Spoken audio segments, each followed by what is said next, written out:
குப்பையில் பிறந்து கிருபையால் அரியணையில் அமர்ந்தவன்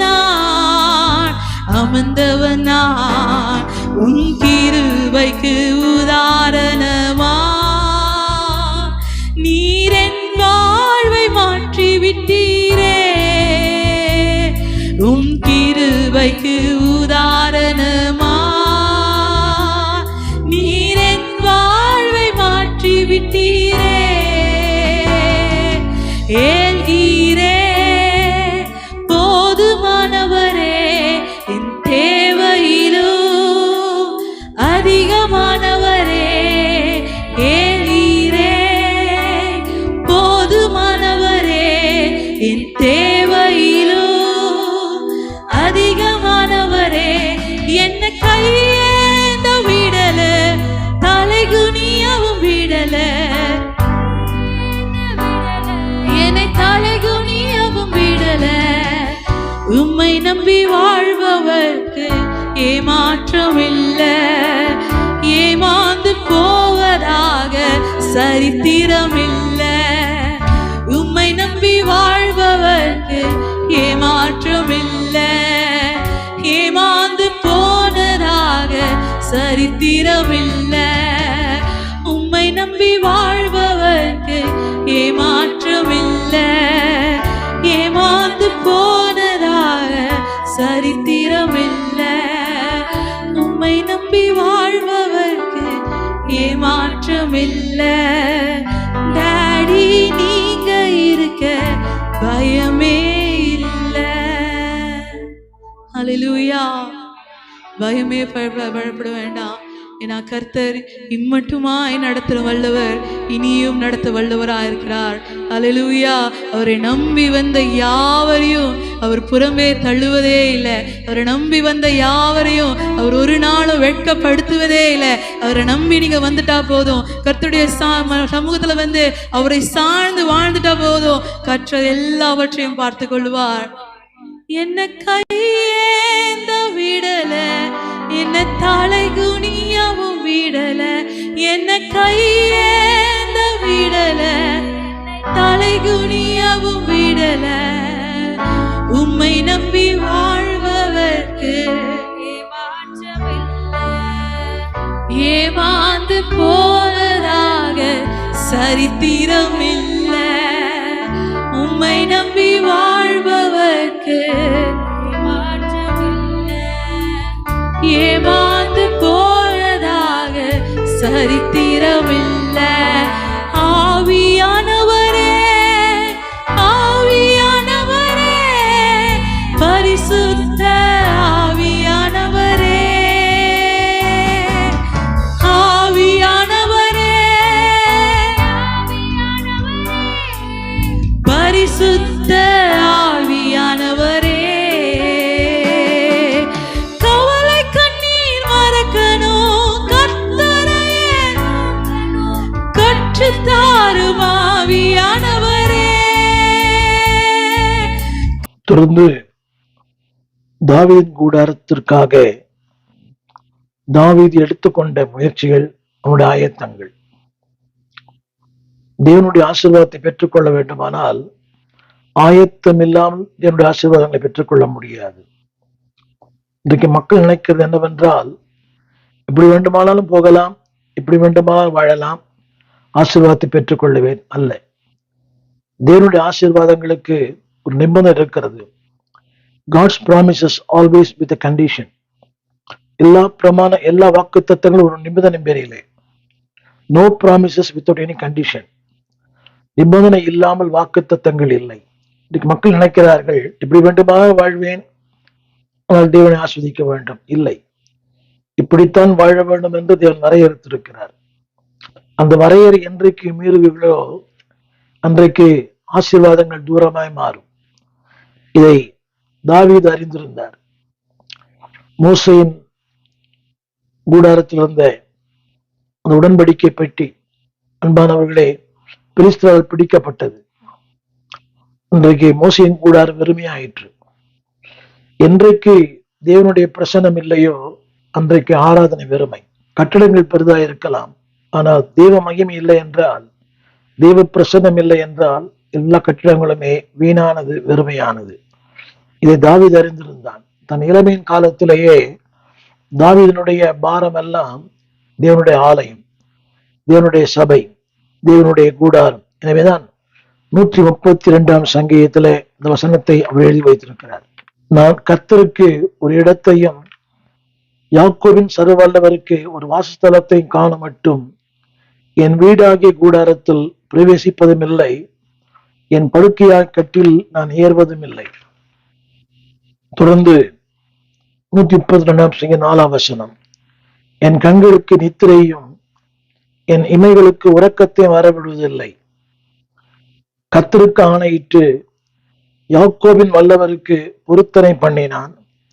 இதோ எப்ராத்தாவிலே அதன் செய்தியை கேட்டு வனத்தின் வெளிகளிலே அதை கண்டோம். அப்படியானால் அவருடைய இளமை காலத்திலேயே ஒரு எண்ணம் என்னவென்றால், தேவனுக்கென்று ஒரு இடத்தை, சர்வவல்லவருக்கென்று ஒரு வாசஸ்தலத்தை. இன்னைக்கு அநேக ஊழியர்களை பார்க்கிறேன், வீடு பிரம்மாண்டமா இருக்கிறது, சபை ஒரு கோழி கூண்டு மாதிரி இருக்குது. நிறைய வீடுகளை பார்க்கிறேன், வீடுகள் பிரம்மாண்டமா இருக்கிறது, அவர்கள் மாட மாளிகையில் வசிக்கிறார்கள், ஆனால் ஆலயம் பரிதாபமா இருக்கிறது. இது இன்னொருத்தர் சொன்னால், வீடு பட்டா லேண்ட்ல இருக்குது, ஆனா சபையெல்லாம் நீங்க புறம்போக்கு லேண்ட்ல இருக்குது. இது எவ்வளவு துக்கமான காரியம். உங்களுக்கு ஒரு நம்பிக்கை, அதை யாரும் ஒண்ணும் பண்ண முடியாது இல்லை என்பானவர்களே. கர்த்தருக்கு இடத்தை ஆயத்தம் பண்ணுங்கள், யாக்கோபின் வல்லவருக்கு ஒரு வாசஸ்தலத்தை கட்டுங்கள். தேவனுடைய வீட்டை நீங்கள் கட்டினால் உங்கள் வீட்டை அவர் கட்டுவார். தனக்கு ஒரு வீடு, தன் வீடு பிரமாண்டமா இருக்க வேண்டும் இல்லை, தேவனுடைய வீட்டை நீங்கள் கட்டுங்கள். அவன் சொல்லுகிறான், என் வீடாகிய கூடாரத்தில் நான் பிரவேசிப்பதும் இல்லை.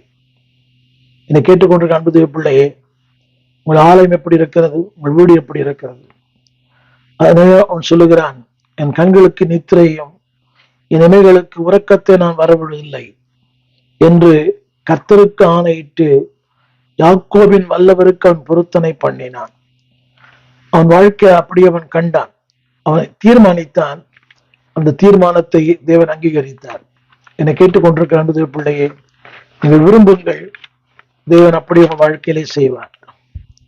வாஞ்சைகளை தேவன் பார்த்தார். எனவேதான் அப்போஸ்தலர் நடபடியின் புஸ்தகம் 13:22 இப்படி சொல்லுகிறது, ஈசாயின் குமாரன் தாவீதை என் இதயத்துக்கு ஏற்றவனாய் கண்டேன், எனக்கு சித்தமானவை எல்லாம் அவன் செய்வான் என்று அவனை குறித்து சாட்சியம் கொடுத்தார். என்றைக்கு ஆலயத்தை குறித்த பாரம் உங்களுக்கு இருக்கிறதோ அந்த கர்த்தர் உங்களை ஆஸ்வதிப்பார். சவுலை தள்ளி தாவீதை ராஜாவாக ஏற்படுத்தினார். திறமையை பார்த்து அல்ல, அவன் தகுதியை பார்த்து அல்ல, அந்தஸ்தை பார்த்து அல்ல, அவன் தீர்மானம். அவன் தீர்மானம் என்ன? கர்த்தருக்கு இடத்தை ஆயத்தப்படுத்துவேன், சர்வ வல்லவருக்கு ஒரு வாசஸ்தலத்தை உண்டு பண்ணுவேன், அதுவரையும் என் கூடாரத்தில் பிரவேசிப்பதில்லை, என் படுக்கையாகிய என் கட்டில் மேல் ஏறுவதில்லை. இவ்வளவு பெரிய அர்ப்பணம் பாருங்கள், எவ்வளவு பெரிய தியாகம். அன்பான ஊழியர்களே, உங்கள் தியாகம், உங்கள் அர்ப்பணம் உங்களை உயர்த்தும். நினைக்கலாம் ஒருவேளை இப்படி வேணா வாழலாம், அவர் நல்லா இருக்கிறார், நல்லா இருக்கிறார். இல்லை, உங்கள் அர்ப்பணம் உங்களை உயர்த்தும், உங்கள் தீர்மானம் உங்களை ஆஸ்வதிக்கும். Decision will determine your destiny. எனவேதான் தேவன் சொன்னார், அவன் தாவீதை குறித்து, அவன் என் இதயத்துக்கு ஏற்றவனாய் கண்டேன், எனக்கு சித்தமானவைகள் எல்லாம் அவன் செய்வான்.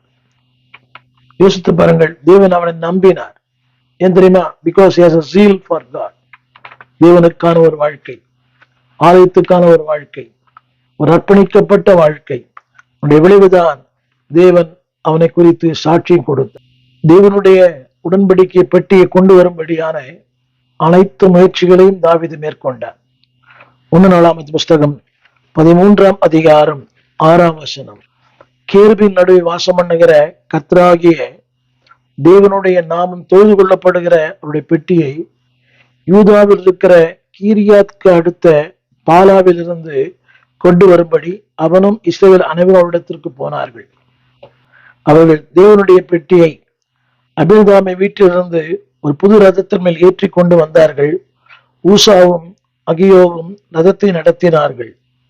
தாவீதும் சகல இஸ்ரவேலரும் தங்கள் முழு பலத்தோடும் தேவனுக்கு முன்பாக சுரமண்டலங்களையும் தம்புர்களையும் மேளங்களையும் கைத்தாளங்களையும் பூரிகளையும் சேவித்து மகிழ்ச்சியாய் ஆடி பாடினார்கள்.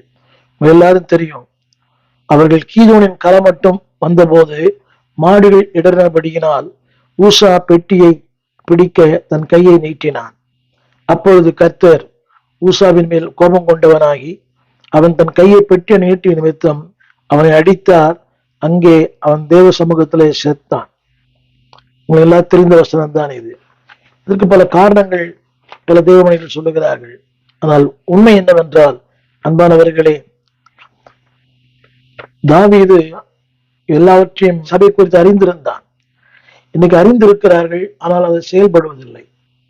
அவன் அறிந்திருந்தான், அதற்காக செயல்பட்டான். எனவே வேதம் சொல்லுகிறது, அவருடைய பெட்டியை யூதாவில் இருக்கிற கீரியாத் யாரிமுக்கு அடுத்த பாலாவிலிருந்து கொண்டு வரும்படி அவனும் இஸ்ரவேல் அனைவரும் அவ்விடத்திற்கு போனார்கள். யோசித்து பாருங்கள், அரண்மனை வாழ்க்கை, சொகுசான வாழ்க்கை, அதிகாரமான வாழ்க்கை, ஆனால் ஆலயத்தை குறித்த ஒரு பாரம் அவசியம் இல்லை.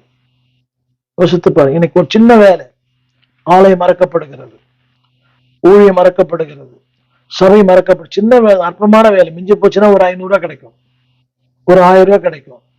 அந்த 500 1000த்திற்காக ஆலயத்தை மட்டம் போடுற மக்கள் ஏராளம்.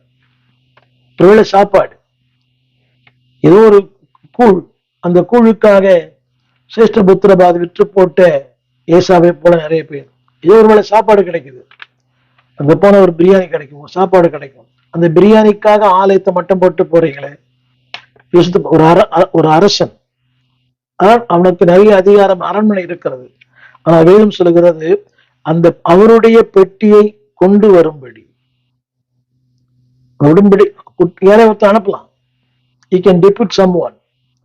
யாரை ஒருத்தர் அனுப்பலாம். எத்தனை வேலைக்காரர்கள், படைத்தளபதிகள், மந்திரிகள். ஆனால் வேதம் சொல்கிறது, அவனும் இஸ்ரவேலர் அனைவரும் அவ்விடத்திற்கு போனார்கள். என்னை கேட்டுக்கொண்டிருக்க அன்பு தேவ பிள்ளையே, நாளைக்கு போலாம், அடுத்த நாள் போலாம், இன்னொரு நாள் போலாம் இல்லை. தேவனுடைய ஆலயத்தின் மேல வாஞ்சை. எனவேதான் சொன்னான், என் ஆத்துமா என் ஆலயத்தின் மேல் வாஞ்சையும் தவனமா இருக்கிறது. வேதம் சொல்லுகிறது, தாவீது தம்புருகளையும் மேளங்களையும் கைத்தாளங்களையும் பூரிகளையும் சேவித்து மகிழ்ச்சியாய் ஆடி பாடினான். இன்னைக்கு சபையில வந்தோன்னு அந்த மகிழ்ச்சியே இல்லையே. ஏதோ வர வேண்டும், இருக்க வேண்டும், அப்படி எழுந்து போக வேண்டும், இல்லை. வேதம் சொல்லுகிறது, அதாவது அரண்மனையில் இல்லாத ஒரு மகிழ்ச்சி, அதிகாரத்தில் இல்லாத ஒரு மகிழ்ச்சி, முழு பலத்தோடும். வேதம் சொல்லுகிறது, தாவீது தன் முழு பலத்தோடு. நீ கேட்டுக்கொண்ட அன்பு தேவ பிள்ளையே, worship in the church. நீ சபையில் எப்படி ஆராதிக்கிறாய்? உன் முழு பலத்தோடு கரங்களை தட்டி உயர்த்தி. பெரிய கொடுமை, ஆராதிக்கிறவர்கள் படுகிற பாடு. சத்தம் போட்டு கத்துறார் அவர், ஆராதியுங்கள், ஆராதியுங்கள். Nobody respond. அதை ஆராதிப்பது முக்கியம் அல்ல, முழு பலத்தோடு.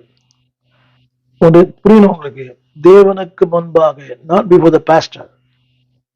அந்த உணர்வு உங்களுக்கு தேவை. தேவனுக்கு முன்பாக முழு பலத்தோடும் கைத்தாளங்களோடும் பூரிகளோடும் சேவித்து மகிழ்ச்சியாய் ஆடி பாடினார்கள். அவனுடைய அந்த கூடாரத்தை குறித்த ஒரு பெரிய மேன்மை, கூடாரத்தை குறித்த பெரிய உணர்ச்சி. எனவேதான் அவன் சொன்னான், கர்த்தருடைய ஆலயத்துக்கு போவோம் வாருன்னு சொன்ன போது மன மகிழ்ச்சியா இருந்தேன். நீங்க ஞாயிற்றுக்கிழமை இந்த பிள்ளைகளை கொண்டு வரதுக்குள்ள பெரிய பாடு, அதே கணவன்மார்களை கொண்டு வருவதுக்குள்ள பெரிய பாடு. அதாவது நீங்க தெரியும் நினைக்கிறேன் உங்களுக்கு, மனைவி முதல் பாட்டுக்கு வருவாங்க, கணவர் பிரசங்கத்து நடுவில் தான் வருவார். அவர் என்னதான் பண்ணுவதா தெரியல வீட்டுல. இது பல சபையில் நடக்கிற ஒரு உண்மை சம்பவம். அந்த அம்மா வந்துருவாங்க, இவர் ரொம்ப லேட்டு தான் வருவார். சில வீடுகளை அப்படி தலைகளே இருக்கும். அந்த ஐயா வந்துருவாரு, ஈடுபாடு இல்லாத ஒரு மனைவி, கொஞ்சம் கூட அந்த வெளிச்சம் இல்லாத ஒரு தாய்.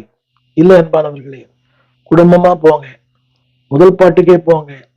எந்த அளவுக்கு கர்த்தருடைய ஆலயத்தை நேசிக்கிறீங்களோ அந்த அளவுக்கு கர்த்தரை நேசிப்பார், உடைய சந்ததிகளை நேசிப்பார். திரும்ப சொல்லுகிறேன், அதுல இன்னொரு வார்த்தை எழுதப்பட்டிருக்கிறது, 1 நாளாகவும் 13:9 அந்த கீதோனின் களம் மட்டும் வந்த போது மாடுகள் இடர்ந்தபடியினால் ஊசா பெட்டியை பிடிக்க தன் கையை நீட்டினார். அப்பொழுது கர்த்தர் ஊசாவின் மேல் கோபம் உண்டவராகி அவன் பெட்டி அண்டைக்கு நீட்டி நிமித்தம் அவனை அடித்தார். அவன் தேவ சமூகத்திலே சேர்த்தான். இதற்கு பல காரணங்களை சொல்ல முடியும். கவனியங்கள், பல காரணங்கள் சொல்ல முடியும். அதனுடைய கருத்து என்னவென்றால், நம்மளுடைய தேவனுடைய வார்த்தைக்கு எதிராய் என்ன செய்தாலும் அது ஆசீர்வாதமா இருக்காது. அதை யார் சுமக்க வேண்டும்? லேவியர்கள், ஆசாரியர்கள். அவங்கதான் சுமக்கணும். அவங்களும் அந்த அதாவது இன்னொரு இது சொல்லுவேனால், தேவனுடைய வார்த்தையின்படி நீங்கள் செய்யாவிட்டால் நீங்க என்ன செஞ்சாலும் காரியங்கள் சரியாகாது. நான் சொல்கிற வார்த்தை, to according to God's will and plan. அவருடைய நோக்கத்தின்படி, அவருடைய சித்தத்தின்படி, அவருடைய விருப்பத்தின்படி காரியங்களை செய்யுங்கள். அப்பொழுது மட்டுமே ஆசீர்வாதத்தை பெற்றுக்கொள்ள முடியும். இங்க மக்கள் நினைக்கிறாங்க, நான் என்ன வேணா செய்வேன், கர்த்தர் ஆசீர்வதிப்பார். இல்லை, நோக்கம் நல்லது, அவள் முறை தவறானது. திரும்ப சொல்லுகிறேன், நோக்கம் நல்லது, ஆனால் முறை தவறானது. இன்னைக்கு எல்லாம் நினைக்கிறாங்க, நான் கூட ஊழியம் பண்றேன். Everybody wants to be a prominent. நோக்கம் நல்லது, ஆனா ஒரு முறை இருக்கிறது.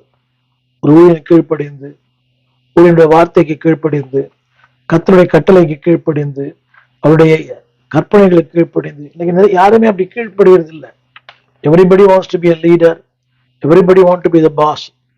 இல்ல, அதாவது நோக்கம் நல்லது, ஆனால் அவனுடைய சில காரியங்கள் தவறான காரியங்கள். அதை யார் செய்ய வேண்டும், எப்படி செய்ய வேண்டும்? தேவன் வரையறை வைத்திருக்கிறார். தேவன் உண்மை உள்ளவர், நீதி உள்ளவர், அதே வேளையில ஒரு ஒழுக்கத்தின் ஆண்டவர். இந்த வசனம் சொல்லுகிறது, இந்த வார்த்தை தாவீது 13:12 அன்றைய தினம் தேவனுக்கு பயந்து தேவனுடைய பெட்டியை நான் என்னிடத்தில் கொண்டு வருவது எப்படி என்று சொல்லி யோசித்து பாருங்கள். ஒரு அரசன், he can do whatever he likes. ஆனால் அவனுடைய தாழ்மை, நான் என்னிடத்திற்கு கொண்டு வருவது எப்படி, எவ்வளவு பெரிய தாழ்மை பார்த்தீங்களா? நீங்க எல்லாரும் சொல்ற வார்த்தை, எனக்கு அறிவு இருக்கிறது, எனக்கு திறமை இருக்குது, நான் படிச்சிருக்கிறேன், ஐ கேன் டூ தட். நீங்க அப்படியே சொல்றாங்க எல்லாரும். எனக்கு பாட தெரியாதா, எனக்கு பிரசங்கம் பண்ண தெரியாதா, எனக்கு ஆராய்ச்சி தெரியாதா? எல்லாம் தெரியும். ஆனா it should be according to the God's plan. இதனுடைய சித்தத்தின்படி, இதனுடைய வார்த்தையின்படி, இதனுடைய ஒழுங்கின்படி. அந்த வார்த்தை சொல்லுகிறது, நான் என்னிடத்திற்கு கொண்டு வருவது எப்படி. அவர் தெரியாதா? He knows the way. He knows everything because he is a king of king. அவன் சொன்னான், அதாவது பெட்டியை தன்னிடத்தில் கொண்டு வராமல் ஓபேத் ஏதோமை வீட்டிலே வைத்தான். இன்னைக்கு எல்லாருமே ப்ராமினன்ஸ் விரும்புறாங்க, பார்த்தீங்களா? யோசித்து பாருங்க. சொல்ல வேண்டும், இவர் வாங்கி தந்தார், இவர் செய்தார், இந்த ஃபேன் வாங்கி தந்தார், டியூப்லைட் வாங்கி தந்தார், இன்னைக்கு வேற அந்த காசு கொடுத்தார், இதெல்லாம் சொல்லணும். சொல்லணும், they will be upset. யோசித்து பாருங்கள். தன்னுடைய அதாவது தாவீது நகரத்தில் கொண்டு வராமல், அதுதான் தேவ சித்தம். ஓபேத் 3 மாதம் இருக்கையில் கர்த்தர் அவனையும் அவன் உண்டான எல்லாவற்றையும் கர்த்தர் ஆசீர்வதித்தார். இது பாருங்க, தான் ஆசீர்வதிக்கப்படணும், நான் நல்லா இருக்கணும், அடுத்து எப்படி போனாலும் பரவாயில்லை. இல்லை பாருங்க, தன்னுடைய ஆசீர்வாதத்தை அடுத்து விட்டு கொடுத்தான். அதனாலதான் இன்றைக்கும் தாவீதின் குமாரன் என்று அழைக்கப்படுகிறார். எல்லாருக்குமே நான் நான் எனது என்னுடைய ஐ ஐ ஐ நாம் பாடணும். இந்த சபையில பாருங்க எவ்வளவு போட்டி. ஏன் எனக்கு சான்ஸ் கொடுக்க மாட்டேன்றாரு, ஏன் என்ன விட மாட்டேன்றாரு, ஏன் எனக்கு அந்த பிரசனம் தர மாட்டேன்றாரு, ஏன் எனக்கு அந்த பொசிஷன் தர மாட்டேன்றாரு. ஏன்னா நான் செய்ய மாட்டேன்னா எனக்கு அறிவு இல்லையா? இல்லை. அடுத்தவர்களை ஆஸ்வதிக்க விட்டு கொடுங்கள், கர்த்தர் உங்களை ஆஸ்வதிப்பார். வசனம் சொல்லுகிறது, தன்னிடத்தில் அவன் கொண்டு வராமல். இவ்வளவு பெரிய வார்த்தை பாருங்க, வாசித்து பாருங்கள்.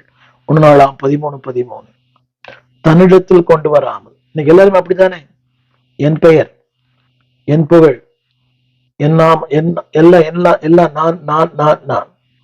வேதம் சொல்லுகிறது, அடுத்தவர்களுக்கு விட்டு கொடுத்தான். எனவேதான் இன்றும் அவன் பேசப்படுகிறான். நான் ஆரம்பத்தில் சொன்னேன், ஊசாவின் நோக்கம் நல்லது. ஆனால் அதன் மோசையின் நியாயப்பிரமாணத்தின்படி அல்லது. வாசித்து பாருங்கள். அவனுடைய நோக்கம் நல்லது, ஆனால் மோசையின் நியாயப்பிரமாணத்தின்படி அது சரியானது. ஏற்கனவே மோசையின் நியாயப்பிரமாணம் தெளிவாக சொல்கிறது, சுமக்க வேண்டிய மக்கள் சுமக்காதனாலே, அதை தவறாய் பயன்படுத்தியதினாலே 1 சாமுவேல் 6:19, அதாவது கர்த்தருடைய பெட்டியை பார்த்ததினாலே, யோசித்து பாருங்கள், கர்த்தருடைய பெட்டியை பார்த்ததினாலே 54,070 பேரை கர்த்தர் அடித்தார். 1 சாமுவேல் 6:19. பெரிய சங்காரமாக அடித்தார். ஜனங்கள் துக்கித்துக் கொண்டிருந்தார்கள். அப்போ 6:20 சொல்லுகிறது, இந்த பசுத்தமான தேவனாகிய கர்த்தருக்கு முன்பாக நிற்கத்தக்கவன் யார்? ஜனங்கள் சபை எவ்வளவு அசட்டை பண்றாங்க பாத்தீங்களா? ஆராதனையை, பாடலை, பிரசங்கத்தை. இன்றைக்கு அதே தேவன் நமக்கு இருந்திருந்தால் எப்படி இருக்கும்? கர்த்தருடைய பெட்டிக்குள் பார்த்ததினாலே 54,070 பேரை கர்த்தர் அடித்தார். ஜனங்கள் பெரிய சங்காரம், ஜனங்கள் துக்கித்துக் கொண்டிருந்தார்கள். வேதம் சொல்லுகிறது, கர்த்தருக்கு முன்பாக நிற்கத்தக்கவன் யார்?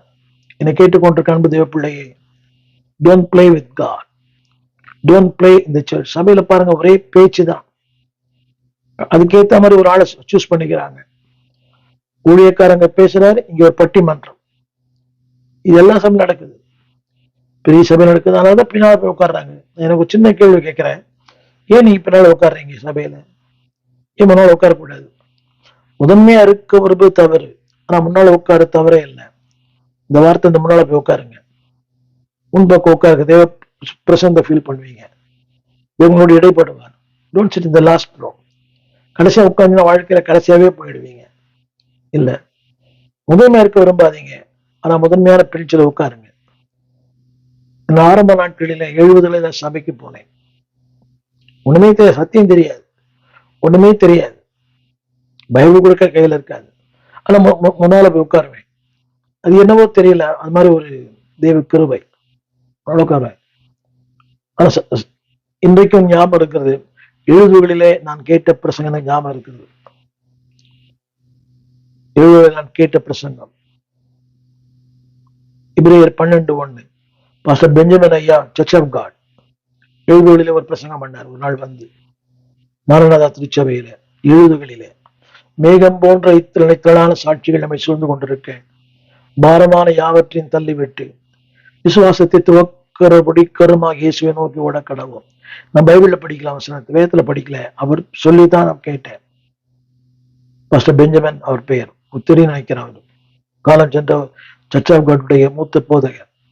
அதே போல பல செய்திகள் பாஸ்டர் இந்து ஜோசப் ஐயா பேசின பல செய்திகள். இயேசு ஞானஸ்நானம் பெற்று கரையேறினார், வானம் திறந்தது. என்ன ஜெபித்தாருன்னு தெரியாது, நடந்தது தெரியும். எது நடக்க வேண்டும் அதற்காக ஜெபித்தார், அதான் அவனுடைய செய்தி. அன்னைக்கு இப்படி பல பல செய்திகளை நான் சொல்ல முடியும். சுந்தரம் ஐயா அவர்கள், நீர் அவரோடு பழகி சமாதானமாயிரும், அதனால் உனக்கு நன்மை வரும். 70ல் அவர் பண்ண செய்தி. இதுக்கெல்லாம் என்ன காரணம் தெரியுமா? முன்னால போய் உட்கார்ந்தேன். என்னை கேட்டுக்கொண்டிருக்க அன்பு தெய்வ பிள்ளையே, நான் சொல்ல வந்த வசனம், தேவனுடைய பெட்டி சுமக்க வேண்டுமானால் நம்பர் 1 அது சொல்லப்பட்டிருக்கிறது 1 சாமுவேல் 7:1. அதை சுமப்பதற்கு எலியாசரை பசுத்தப்படுத்தினார்கள். அப்ப கர்த்தருடைய வீட்டுக்கு எப்ப வேணா வரலாம், எப்படி வேணுமா வரலாம்? No, never. இப்படிதான் வரணும். பரிசுத்தம் இல்லாமல் ஒரு தேவனை தரிசிப்பதில்லை. சனிக்கிழமை உங்களை ஆயத்தம் பண்ணுங்க. நாளைக்கு போறேன், என்னோட பேசுங்க, இடைபடுங்க, என் கேள்விகளுக்கெல்லாம் பதில் சொல்லுங்க, என் குழப்பங்களை மாற்றுங்க, இன்னமோடு கூட நெருங்கி வாழ எனக்கு உதவி செய்யுங்க. You prepare yourself. நான் படிக்கிறேன், கேளுங்கள். வேதம் சொல்லுகிறது, அதற்காக கர்த்தருடைய பெட்டியை காக்கும்படி பசுத்தப்படுத்தினார்கள். அன்பான தேவ பிள்ளைகளே, 3வது குறிப்பு ஆரம்பத்துல சொன்னேன். ஊசாவுக்கு தெரியும். 1 சாமுவேல் 6:19 ஊசாவுக்கு தெரியும். அதாவது 54,070 பேரை கர்த்தர் அடித்தார். He knows that very well. நீ பாருங்க, ஜனங்களுக்கு எல்லாம் தெரியும், எல்லாம் தெரியும், வாதைகள் தெரியும், தேவன் கொடுக்கும் தண்டனை தெரியும். அவர் நீதியுள்ள நியாயாதிபதி. நிறைந்து நிறைந்து நிரப்பிடுவே, பெற்ற ஊழியம் நிறைவேற்றுவே, நிறைந்து நிறைந்து நிரப்பிடுவே. கண்களை மூடி ஆவில நிறைந்து பாடுவோமா?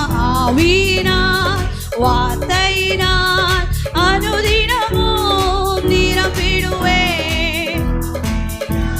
என்ன நிரப்புங்கப்பா உங்க வல்லமையால. தேவான் செய்தார் அதிசயங்கள், தேவ ஆவியால் நிரம்பியதால்.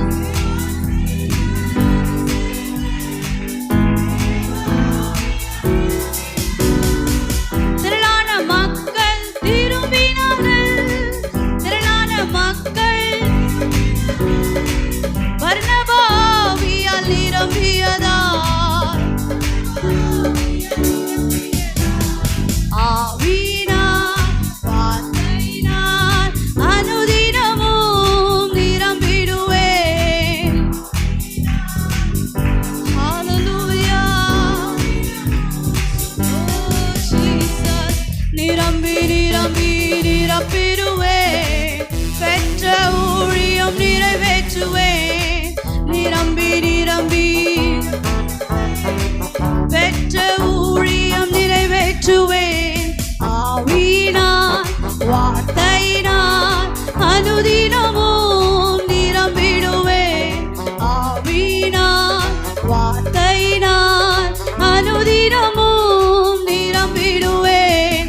ஆவியினால் வார்த்தையினால் அனுதினமும் நிரம்பிடுவேன். ஆவியினால் வார்த்தையினால். ஓ ஜீசஸ். ஆவியினால் வார்த்தையினால் அனுதினமும். ஆவியினால்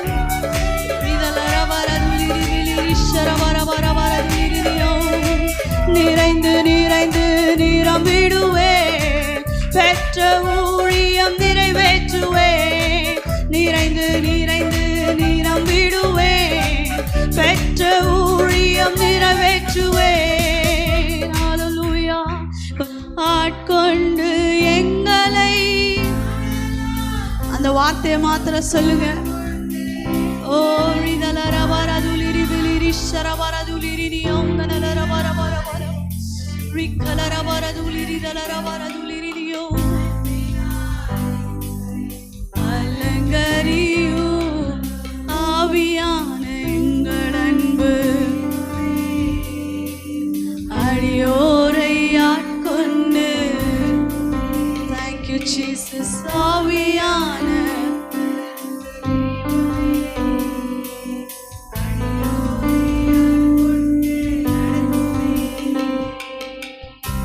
விலாசம்: போதகர் ஸ்டீஃபன் தேவகுமார், திறந்த வாசல் சபை, நம்பர் 65, பரமானந்த தெரு, 7 கிணறு, சென்னை 600001.